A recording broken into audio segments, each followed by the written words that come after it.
விஜய் அவர்கள் திராவிட அடித்தளத்தை கை வைக்க மாட்டேங்கிறார். ஸ்டார்டிங்ல இருந்தே நம்ம பார்த்தோம்னா அவர் திமுகவை ஒரு கட்சியா விமர்சிக்கிறாரே தவிர திராவிடம் அப்படின்ற சித்தாந்தத்தை ஏத்துக்க மாட்டேங்கிறார். சோ அதனால திராவிட தலைவர்கள் எல்லாத்தையுமே ஏத்துக்கிறார். எம்ஜிஆர் ஏத்துப்பாரு, ஜெயலலிதா அவர்கள் ஏத்துப்பாரு, அண்ணா அவர்களை ஏத்துப்பாரு, பெரியாரை ஏத்துப்பாரு, திராவிட சித்தாந்தத்தை ஏத்துப்பாரு, எல்லாத்தையும் ஏத்துப்பாரு. திமுகவை மட்டும் ஏத்துக்க மாட்டார். சோ ஒரு சிம்பிளா சொல்ற விஷயம் என்னன்னா, திராவிடம் ஓகே, திமுக ஓகே இல்ல.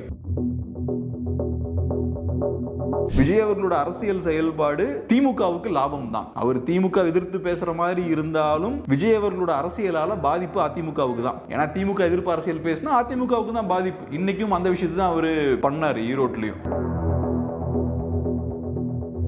அரசியல் பார்வையை பார்த்தோம்னா ரொம்ப குறுகிய ஒரு பார்வையா இருக்கு. நான் ஜெயிக்கணும், எனக்கு ஒரு ஸ்ட்ராட்டஜி தேவை. களத்துல இப்ப யார் இருக்கா? திமுக அதிகாரத்துல இருக்காங்க, அவங்களை எதிர்த்து நான் பேசணும், அப்பதான் நான் பவருக்கு வர முடியும். இவ்வளவுதான் உங்க அரசியல். நிஜமாவே உங்களுக்கு மக்கள் மேல அக்கறை தான் நீங்க என்ன பண்ணிருந்திருக்கணும்? சொல்றீங்கல்ல நீட் விலக்கு வாங்கி தரலன்னு, அப்ப நீங்க இந்த 2 வருஷம் என்ன பண்ணீங்க? அதுக்கு எதிராக என்னெல்லாம் உங்க செயல்பாடுகளில் ஈடுபட்டீங்க? எத்தனை போராட்டங்கள் நடத்தினீங்க? திமுக மேல என்ன அழுத்தங்கள்லாம் போட்டீங்க? அதெல்லாம் எதுவும் பண்ணல. ஊழல் இருக்குன்னு நீங்க, அதுக்கு எதிராக என்ன பண்ணீங்க? மணல் கொள்ளை நடக்குதுன்றீங்க, அதுக்கு எதிராக என்ன பண்ணீங்க? சோ இஷ்யூஸ் நடக்கும்போது நீங்க மக்களோட நிக்கல. ஆனா உங்களுக்கு ஓட்டு வேணும், எலெக்ஷன்ல ஜெயிக்கணும்னு வரும்போது அந்த இஷ்யூஸை கையில் எடுத்துட்டு ஈரோட்ல போய் நிக்கிறீங்க.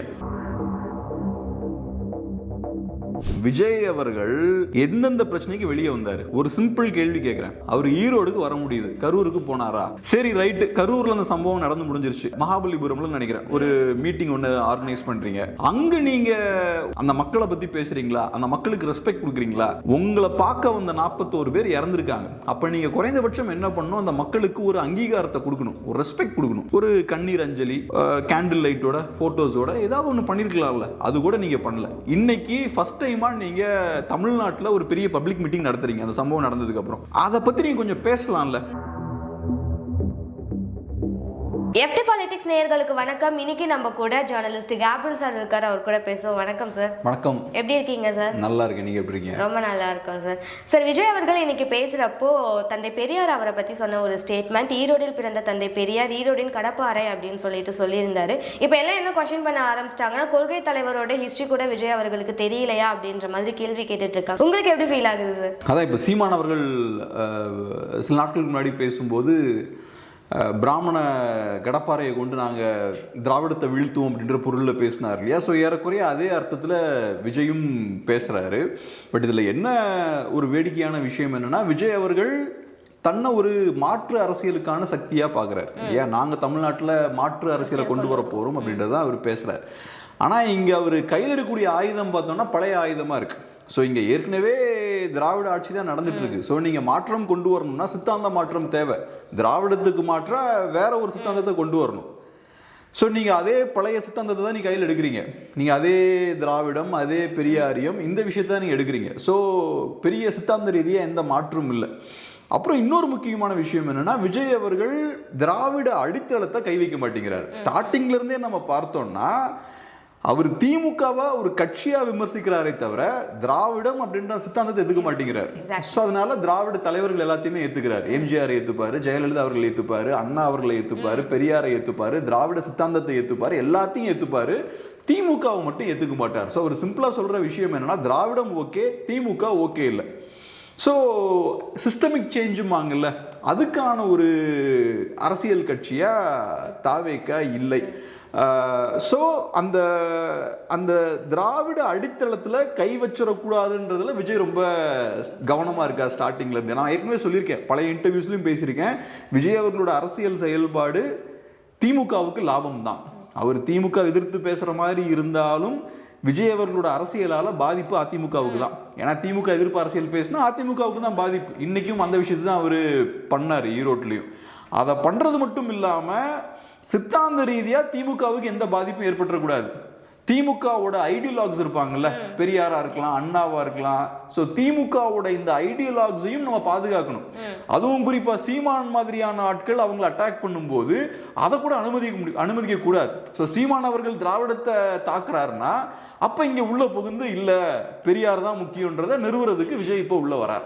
சார் நீங்க சொன்ன மாதிரி அவர் வந்துட்டு இன்னைக்கு பேசினப்பவும் அண்ணா எம்ஜிஆர் எல்லாம் உங்களுக்கு மட்டும் சொந்தமான தலைவர்கள் இல்லை, எங்களுக்கும் அவங்க சொந்தம் தான் அப்படின்ற மாதிரி பேசியிருக்காங்க. அண்ட் நீங்க பேசினப்பவே சொன்னீங்க இதனால டிஎம்கேக்கு இன்னுமே கூட கொஞ்சம் ஸ்ட்ரென்த்து தான் வரும் அப்படின்றது. ஸோ ஆல்ரெடி உருவாக்கி வச்சிருக்க கட்சிக்கு இது வந்துட்டு இன்னுமே ஸ்ட்ரென்த்து தானே சார் கூட்டும். எந்த கட்சிக்கு சொல்றீங்க நீங்க? சார் ஆல்ரெடி அண்ணா எம்ஜிஆர் எல்லாம் வந்துட்டு கொள்கை தலைவர்களாக வச்சிருக்காங்க அப்படின்றப்போ அவங்க ஆல்ரெடி வளர்ந்து இருக்காங்க. ஸோ உங்களுக்கு மட்டும் இல்லை எங்களுக்கும் அப்படின்றப்போ அந்த கட்சிக்கு இன்னும் தானே ஸ்ட்ரென்த்தை ஏற்றும். இப்போ விஜய் அவர்கள் சொன்ன ஒரு விஷயம் கரெக்டு தான். தலைவர்கள் எல்லாருக்கும் சொந்தம் தான். திமுகவுக்கு தான் சொந்தம், அதிமுகவுக்கு தான் சொந்தம் அப்படின்றது கிடையாது. ஆனால் இப்போ ஒரு தலைவரை நம்ம கொண்டாடுறோம் இல்லாட்டி கையில் எடுக்கிறோம்னா அதை உணர்வுபூர்வமாக நம்ம செய்யணும். நமக்கு நிஜமாவே அந்த கொள்கை மேலே ஒரு பிடிப்பு இருக்கணும். அந்த தலைவரோட கொள்கைகள் இந்த விஷயத்தெல்லாம் மக்கள்கிட்ட கொண்டு போகிற விருப்பம் இருக்குது, அதனால நான் எடுக்கிறேன்னா ஓகே. ஆனால் நீங்கள் அஜெண்டாவோட நீங்கள் செய்யக்கூடாது. ஸோ இப்போ விஜய் என்ன பண்ணுறாரு, ஒரு சைடில் திராவிடம் சூப்பர் அப்படின்றத அவர் எஸ்டாப்ளிஷ் பண்ணுறாரு. திராவிடம் ரொம்ப தேவை அவசியமான விஷயம்ன்றதை எஸ்டாப்ளிஷ் பண்ணுறாரு. ரெண்டாவது அவர் செய்ய முயற்சி பண்றது என்னன்னா, தொடர்ச்சியா அவர் வெளியே வரும்போதெல்லாம் அதை செய்யறாரு. விஜய் செய்ய முயற்சி பண்ற விஷயம் என்னன்னு பார்த்தோம்னா, அதிமுக பலவீனமா இருக்குன்ற பாயிண்ட சொல்லிக்கிட்டே இருக்காரு. இந்த அரசியல் எப்படின்னா, சண்டை திமுகவுக்கும் டிவிகேவுக்கும் தான், சண்டை எங்க 2 பேருக்கும் தான். அதிமுகன்ற கட்சியே கிடையாது, அதை மதிக்கவே இல்லை அப்படின்ற மாதிரி. அதுதான் அவரோட அரசியல். ஸோ அவரோட ஸ்ட்ராட்டஜி என்னன்னா, அதிமுகவை பலவீனமா புட்ரே பண்ணும்போது அதிமுக வாக்குகள் இங்க வரும். நீங்க அதிமுகவை நம்பாதீங்க, நிஜமாவே திமுகவை சண்டை போடுறது நான் தான். ஸோ திமுகவை எதிர்க்கணும்னு நினைச்சீங்கன்னா எனக்கு வாக்கு போடுங்க அப்படின்றது தான் விஜயோட மெசேஜா இருக்கு. இதோட அடுத்த ஸ்டேஜ் என்னன்னா, விஜய் என்ன செய்யறாருன்னா, அதிமுகவோட தலைவர்கள் இருக்காங்கல்ல, லெஜெண்டரி லீடர்ஸ் இருப்பாங்கல்ல, அவங்கள எல்லாத்தையும் அவர் கைக்குள்ள போடுறாரு. ஸோ உங்களுக்கு பிடித்த அந்த தலைவர்கள்லாம் இருப்பாங்கல்ல, எம்ஜிஆர் அவர்களா இருக்கலாம், ஜெயலலிதா அவர்களா இருக்கலாம், அவங்கெல்லாம் இங்கேயும் இருக்காங்க. ஸோ நீங்க அதிமுகவுக்கு தான் ஓட் பண்ணணும் அவசியம் இல்லை, நீங்க எங்களுக்கே ஓட் போடுறீங்க அப்படின்ற இடத்துக்கு அதிமுக காரங்களை கொண்டு போறாரு. ஸோ விஜய் செய்ய முயற்சி பண்றது திமுகவுக்கு பாதிப்பு ஏற்படுத்துறது விஜயோட நோக்கம் கிடையாது, அதிமுக ஓட்டை இங்க கொண்டு வர்றது. ஸோ பாதிப்பு அதிமுகவுக்கு தான். அந்த விஷயத்த முயற்சி பண்றாரு. ஒன்று அதிமுக ஓட்டை உடைக்கணும், அதை செய்யறதுக்கு அதிமுக பலவீனமா இருக்கு அப்படின்ற தோற்றத்தை ஏற்படுத்தணும். ரெண்டாவது அந்த வாக்குகளை கொண்டு வரதுக்கு எம்ஜிஆர் ஜெயலலிதாவை கைப்பற்றணும். இந்த விஷயத்த பண்றாங்க. ஸோ இது தவறு. உங்களுக்கு நியாயமான அரசியல் இருக்கு, எம்ஜிஆரோட அரசியல் மேல பெரிய பிடிப்பு இருக்கு, இதெல்லாம் இருந்ததுன்னா நீங்க எம்ஜிஆர் கையில் எடுங்க. ஆனா நீங்க அஜெண்டாவோட இங்க செயல்படுறீங்க, அப்ப அதை நம்ம பேச வேண்டியது இருக்கு. அதுதான் இங்க நடக்குது. சார் இன்னொரு விஷயம் என்னன்னா, ஒரு பேசினப்போ சொன்ன இன்னொரு ஸ்டேட்மெண்ட் என்னன்னா, பெரியார் அவருக்கு எவ்வளோ பவர் இருந்தும் அவர் சம்பாதிக்கல அப்படின்ற ஒரு விஷயம் சொல்லியிருந்தாரு. இது கேட்கறப்போ அடிப்படையிலே தவறு அப்படின்ற மாதிரி இருக்கு சார். ஏன்னா பெரியார் மணியம்மை காலேஜ் அண்ட் பேர் வைக்கிறதுக்குலாம் நான் காசு வாங்குவேன்னு சொல்லி பெரியார் அவர்களே சொல்லியிருக்காரு தானே சார். ஸோ அப்படி இருக்கப்போ இந்த மாதிரி ஒரு ஸ்டேட்மெண்ட் சரியானதா இருக்குமா? பணம் சம்பாதிக்கிறது தப்பு கிடையாது. பணம் சம்பாதிக்கிறது தப்புனா விஜயும் தப்பு தான். விஜய் நிறைய பணம் சம்பாதிச்சிருக்காருல, தமிழ்நாட்டில் பெரிய ஒரு பணக்காரராக இருப்பார், பெரிய செல்வந்தராக இருப்பார். ஸோ இது ரொம்ப அபத்தமான ஒரு ஸ்டேட்மெண்ட். பெரியார் அவர்கள் பணம் சம்பாதிக்காததால நல்ல தலைவர்னா நீங்க மோசமான ஆள். நீங்க நிறைய பணம் சம்பாதிச்சிருக்கீங்க. ஸோ பணம் சம்பாதிக்கிறதுல ஒரு தவறும் கிடையாது, விஜய் பணம் சம்பாதிக்கிறதுலையும் தவறு கிடையாது. ஆனால் மக்களை ஏமாற்றி பணம் சம்பாதிக்க கூடாது. நிறைய நேரங்களில் அரசியல்வாதிகள் அந்த முறையில் தான் சம்பாதிக்கிறாங்க. அந்த முயற்சிகளை யாராவது எடுத்தாங்கன்னா அதை நம்ம எதிர்க்கணும். மற்றபடி ஜென்ரலாக பணம் சம்பாதிக்கிறதுல ஒரு தவறும் கிடையாது, சட்டவிரோதமான காரியமே கிடையாது. தமிழர்கள் நல்லா பணம் சம்பாதிக்கணும், விஜய் மாதிரியான நாட்டில் அதை சொல்லிக் கொடுக்கணும் மக்களுக்கு. தமிழர்களே நீங்கள் இந்த மாதிரி பணம்ன்றது தப்பு அப்படின்ற மாதிரி பார்க்காதீங்க. நம்ம ஆளுங்க இந்த மாதிரி பேசிகிட்டு இருப்பாங்கல்ல, பணம் என்ன சார் இன்னைக்கு வரும் நாளைக்கு போகும், பணமா அன்பு தான் முக்கியம்னா நம்ம ஆளுங்க இந்த மாதிரி பேசிக்கிட்டே இருப்பாங்க. தமிழர்களுக்கு அந்த விஷயம் உள்ள ஏறிடுச்சு. பணம்ன்றது ஏதோ மோசமான விஷயம் மாதிரி, பணம்ன்றது நல்ல விஷயம் தான். பணம் சம்பாதிக்கணும், பணம் சம்பாதிச்சாதான் தனிப்பட்ட தமிழன் ஸ்ட்ராங்கா இருக்க முடியும். தனி நபரா தமிழர்கள் ஸ்ட்ராங்கா இருக்கும்போது தான் தமிழ் மக்கள் ஸ்ட்ராங்கா இருப்பாங்க. ஸோ பணம் அவசியம் தான். பெரியார் அவர்களை பொறுத்தளவில் அஃப்கோர்ஸ் நீங்க சொன்ன மாதிரி டொனேஷன்ஸ் வாங்கியிருக்கலாம். டொனேஷன்ஸ் வாங்கும்போது தானே ஒரு இயக்கத்தெல்லாம் கட்ட முடியும், அந்த விஷயத்தை அவர் செய்திருக்கலாம். பட் ஓவராலா திராவிடத்தை நான் பர்சனலாக ஏற்றுக்க மாட்டேன். ஆனால் பெரியார் அவர்கள் ஒரு மணி ட்ரிவன் இண்டிவிஜுவலாக நான் பார்க்கல. பெரியார் அவர்கள் ஒரு மணி ட்ரிவன் இண்டிவிஜுவல் கிடையாது. அவருக்கு ஒரு அரசியல் இருந்தது, பணத்துக்காக செயல்பட்ட ஒரு இண்டிவிஜுவலா பார்க்கல. இன்னைக்கு இருக்கக்கூடிய அரசியலை நம்ம பெரியாரோட ஒப்பிடவே முடியாது. இன்னைக்கு இருக்கக்கூடிய அரசியல் பார்த்தோம்னா முழுமையா பணத்தை சுத்தியே செயல்பட்டு இருக்கு. ஸோ அதுக்குள்ள நம்ம பெரியாரை ஃபிட் பண்ண முடியாதுன்னு பார்க்குறேன். சார் இன்னொரு ஸ்டேட்மெண்ட் என்னன்னா, களத்தில் இல்லாதவங்க, களத்துக்கு சம்பந்தம் இல்லாதவங்களெல்லாம் ஏற்றுக்க முடியாது அப்படின்ற மாதிரி சொல்லியிருக்காரு. இது யாரு சொல்லியிருக்காரு சார்? அப்படியே இன்டைரக்டா சீமான் அவர்களை வந்துட்டு குத்துற மாதிரி இருக்கே, உங்களுக்கு எப்படி? எனக்கு என்னமோ அதிமுகவை தான் சொன்னார்னு எனக்கு தெரியுது. ஸோ நாங்கள் யாரை பற்றி பேசணும்னா நீங்கள் சொல்லக்கூடாதுன்றதை பற்றி பேசியிருக்காரோ. ஸோ எல்லாரை பற்றி நாங்கள் பேச முடியாது, களத்தில் யார் இருக்காங்களோ அவங்கள பற்றி மட்டும்தான் நாங்கள் பேச முடியும் அப்படின்ற விஷயங்கள்லாம் பேசுகிறாரு. ஸோ ஒரு விமர்சனம் வைக்கப்பட்டது இல்லையா, திமுகன்ற கட்சி பெயரை மட்டும்தான் சொல்றாரு, பாஜக பெயரை கூட யூஸ் பண்ணல. போன தடவை அவர் பேசும்போது என்ன சொன்னாரு, ஒன்றிய அரசுன்னு சொன்னாரே தவிர பாஜகன்ற பேரை அவரு தவிர்த்தார். ஸோ அப்போ ஏன் திமுகன்ற பேரை மட்டும் யூஸ் பண்றீங்கன்ற மாதிரியான விமர்சனங்கள் வந்தது. அதுக்கு பதிலளிக்கும் விதமாக இங்கே பேசியிருக்காரு. நாங்கள் களத்தில் யார் இருக்காங்களோ அவங்க கூட மட்டும்தான் மோதுவோம், களத்திலேயே இல்லாதவங்களை பற்றிலாம் நாங்கள் பேச மாட்டோம் அப்படின்ற பாயிண்ட்டை அவர் சொல்றார். இதுவும் கரெக்டான விஷயம் கிடையாது. இது நீங்க அரசியலை வெறுமனே தேர்தல் சம்பந்தப்பட்ட விஷயமா நீங்க பார்க்க கூடாது. அரசியல்ன்றது 365 நாளும் இருக்கக்கூடிய ஒரு விஷயம், மக்கள் சம்பந்தப்பட்ட ஒரு விஷயம். நீங்க அதை சுருக்கிட்டீங்க, வெறுமனே திமுக எதிர்த்து சண்டை போடுறது மட்டும்தான் அரசியல் அப்படின்ற மாதிரி பாக்குறீங்க. அதுவும் குறிப்பா களத்துல திமுக தான் இருக்காங்க, நீங்க எலெக்ஷன் பாயிண்ட் ஆஃப் வியூ பேசிட்டு இருக்கீங்க. நாங்க திமுகவோட தான் போட்டி போடுறோம், அதனால நாங்க திமுக பத்தி தான் பேசுவோம். அது கிடையாது. களத்தில் 1008 பிரச்சனை இருக்கு. அதை பத்தி பேசும்போது நீங்க திமுகவை பத்தி பேசணும், அதை பத்தி பேசும்போது நீங்க பாஜகவை பத்தியும் பேசணும், இஷ்யூஸை பேசும்போது நீங்க அதிமுகவை பத்தியும் பேசணும், நீங்க எல்லாத்த பத்தியும் பேசணும். நீங்க ஜெயிக்கிறதுக்காக மட்டும் பேசுறது கிடையாது, நீங்க உங்களை ஜெயிக்க வைக்கிற தமிழ் மக்களோட வேலை கிடையாது. ஸோ நீங்க அரசியல்னு வரும்போது எல்லாத்தையுமே பேசணும். ஸோ இவங்களோட அரசியல் பார்வையை பார்த்தோம்னா ரொம்ப குறுகிய ஒரு பார்வையா இருக்கு. நான் ஜெயிக்கணும், எனக்கு ஒரு ஸ்ட்ராட்டஜி தேவை, களத்துல இப்ப யார் இருக்கா, திமுக அதிகாரத்தில் இருக்காங்க, அவங்கள எதிர்த்து நான் பேசணும், அப்பதான் நான் பவருக்கு வர முடியும். இவ்வளவுதான் உங்க அரசியல், அதை தாண்டி ஒண்ணுமே இல்லை. ஸோ அதனால இது ரொம்ப பேசிக்கான விஷயமா இருக்கு. இது ஒரு ஸ்ட்ராட்டஜியோட வெளிப்பாடு தான், இது ஒரு நரேட்டிவ் பில்ட் பண்றதுக்கான விஷயம் தான். அதனால இது ஒரு பெரிய விஷயமா ஸ்ட்ராட்டஜி அப்படின்றத தாண்டி அவர் மேல முன்னாடி இருக்க ஒரு விமர்சனம்னா விஜய் அவர்களுக்கு அரசியல் புரிதல் சரியா இல்லை அப்படின்றது தான். ஸோ இந்த மாதிரியான விஷயங்கள் மூலமா இந்த ஒரு விமர்சனம் சரிதான்னு எடுத்துக்கலாமா சார்? விஜய் அவர்களுக்கு டெஃபினட்டா அரசியல் புரிதல் பெருசா கிடையாது. ஏன்னா அவர் இப்போ பேசின விஷயங்களை வச்சு பார்க்கும்போது பெரிய அரசியல் புரிதலை வெளிப்படுத்தலை, ரொம்ப சாதாரணமான பேசிக்கான விஷயங்கள் தான் பேசுகிறாரு. இன்றைக்கும் பார்த்தீங்கன்னா சில 1-2 பிரச்சனைகள் அவர் பேசுகிறார்.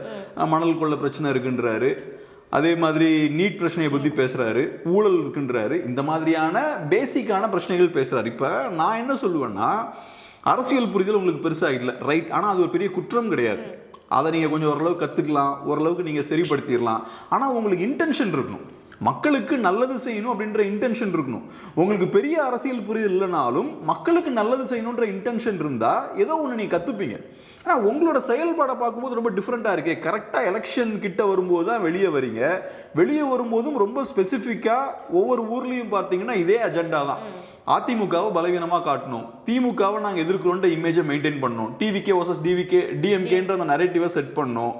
அப்புறம் அதிமுகவோட அந்த சில முக்கியமான தலைவர்களை கையில் எடுக்கணும், அந்த ஓட்ஸை ஃபுல்லாக இந்த பக்கம் ஷிஃப்ட் பண்ணணும். இவ்வளோதான் உங்களோட பாலிடிக்ஸாக இருக்குது. இது ஒரு ஃபார்முலா மாதிரி நீங்கள் யூஸ் பண்ணுறீங்க.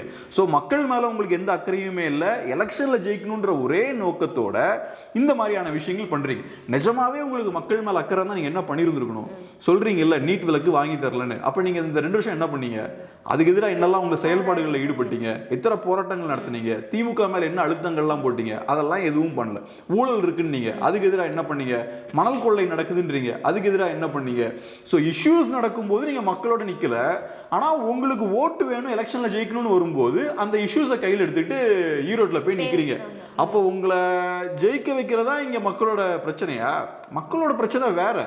மணல் கொள்ளை மக்களோட பிரச்சனை, ஊழல் மக்களோட பிரச்சனை. அதை பேசுறதா நீங்க அரசியலுக்கு வரணும். நீங்க ஜெயிக்கிறதுக்கு அதை யூஸ் பண்ணக்கூடாது. ஏன் பிரச்சனையை, மக்களோட வலியையும் பிரச்சனையையும் நீங்க ஜெயிக்கிறதுக்கு யூஸ் பண்ணக்கூடாது. இங்க 7 கோடி தமிழர்களுக்கு வேலை இது கிடையாது. ஆனால் அன்ஃபார்ச்சுனேட்லி எலெக்ஷனை இப்படி சுருக்கி வச்சிருக்காங்க.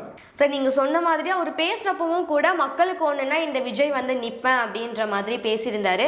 ஆனால் கொஸ்டின் என்ன அப்படின்னா, கவினோட மரணத்துக்கு வராத விஜய் அண்ட் இப்போ திருப்பரங்குன்றம் இஷ்யூக்கு வராத விஜய், கரூர் விஷயம் நடந்தப்போ ஓடி ஒளிந்த விஜய், இந்த மாதிரி இருக்கிறப்போ மக்களோட பிரச்சனைகளுக்கு நிற்பாரா அப்படின்ற ஒரு கொஸ்டின் மார்க் இருக்கு சார். நீங்கள் என்ன நினைக்கிறீங்க? அவர் இப்படி சொன்னோன்னு சிரிச்சிங்களா நீங்கள்? கண்டிப்பாக சார். ஏன்னா தொடர்ந்து பல விமர்சனங்கள் பல விஷயங்கள் பார்த்துட்டு இருக்கப்போ இந்த மாதிரி ஒரு இது ஆல்ரெடி அவருக்கு இருக்கிற விமர்சனமே அவர் சினிமா பாணியில பேசுறாரு அப்படின்றது தான். ஸோ இதுவும் ஆட் ஆன் ஆகுமா அப்படின்ற ஒரு விஷயம். இது வெறும் ஒரு பஞ்ச் டயலாக் தான்.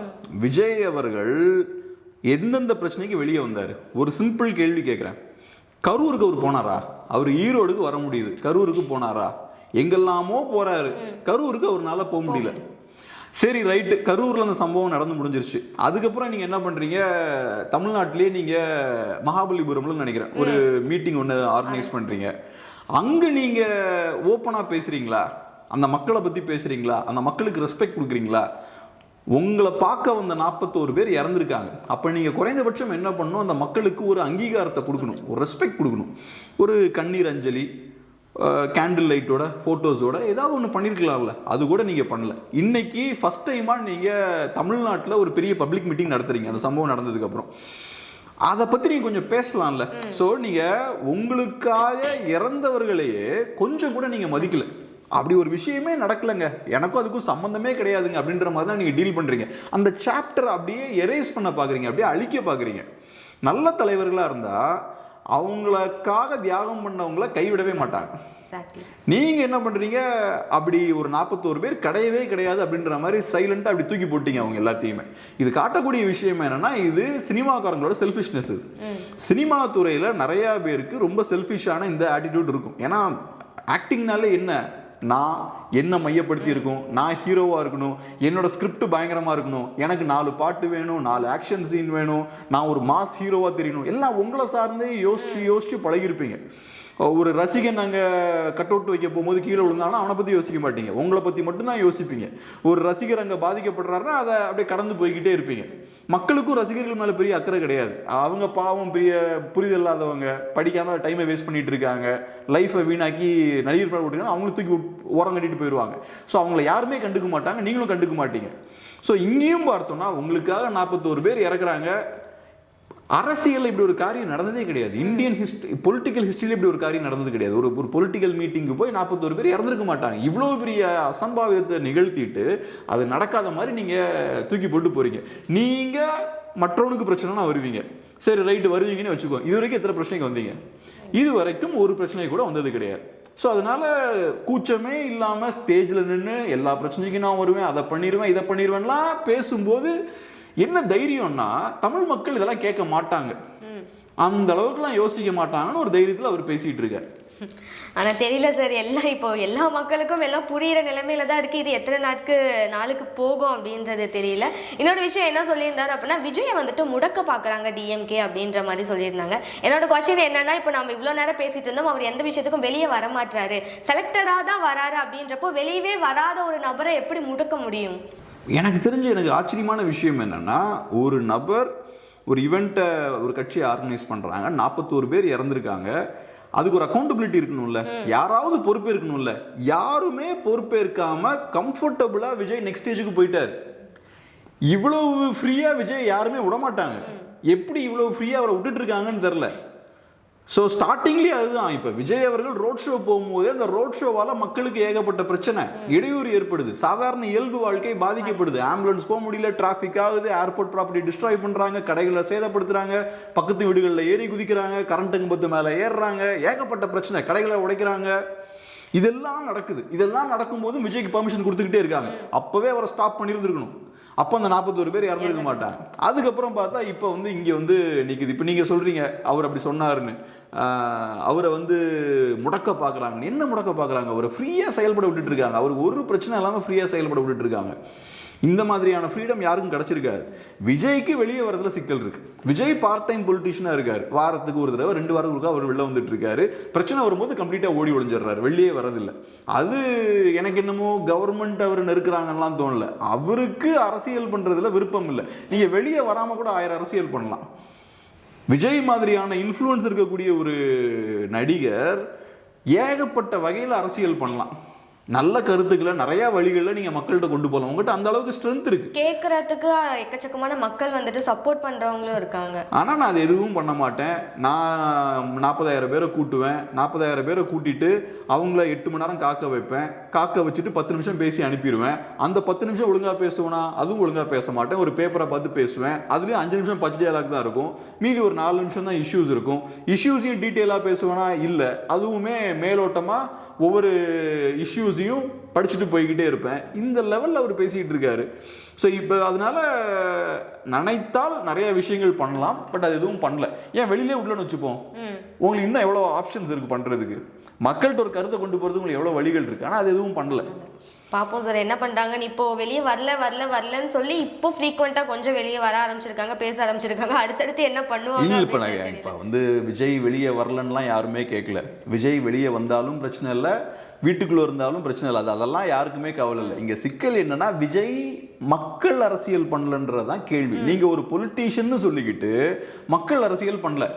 இப்போ 41 பேர் இறந்தப்ப விஜய் ரசிகர்கள் தான் சொன்னாங்க, நீங்கெல்லாம் விஜய் வரலன்னு சொன்னீங்க, இப்போ வந்துட்டார், வந்ததுக்கப்புறம் இப்படி நடந்துருச்சு, இப்போ குறை சொல்கிறீங்களே அப்படின்னு. விஜய் வெளியே வரணுன்றதெல்லாம் ஒன்றும் வேண்டுதல் ஒன்றும் கிடையாது யாருக்கும். வெளில வாங்கன்னு சொல்றது 41 பேரை கொல்றது கிடையாது. வெளியே வந்து அரசியல் பண்ணணும், மக்கள் அரசியல் பண்ணணும். சும்மா பிரச்சாரம் பண்றது, கூட்டத்தை கூட்டுறது, மாஸ் காட்டுறது அரசியல் கிடையாது. மக்களுக்காக கூட வந்து நில்லுங்க, அங்க நீங்க உங்களோட மாசை காட்டுங்க. மக்கள் பிரச்சனையில களத்துல இறங்கி நீங்க உங்களோட பவரை காட்டுங்க, உங்களோட ஸ்ட்ரென்த்தை காட்டுங்க. அது பண்றது கிடையாது. ஸோ அதனால வெளியே வாங்கன்னு சொல்றது விஜய் அவர்களோட முகத்தை பார்க்கறதுக்கோ விஜய் அவரோட மாசை பார்க்கறதுக்கோ சொல்றது கிடையாது. நம்ம அவரோட ரசிகர்கள் கிடையாது. அஃப்கோர்ஸ் சினிமாவில் வேணா ரசிகர்களாக இருக்கலாம், ஆனால் அரசியல்னு வரும்போது அவர் வெளியே வாங்கன்னு நம்ம சொல்றோம்னா அரசியல் ரீதியாக செயல்படுங்க சார்னு சொல்றோம். கண்டிப்பாக சார், என்ன நடக்குது அப்படின்றத பொறுத்திருந்து பார்ப்போம். நிறைய தகவல் சொல்லியிருக்கீங்க சார், ரொம்ப நன்றி. நன்றி.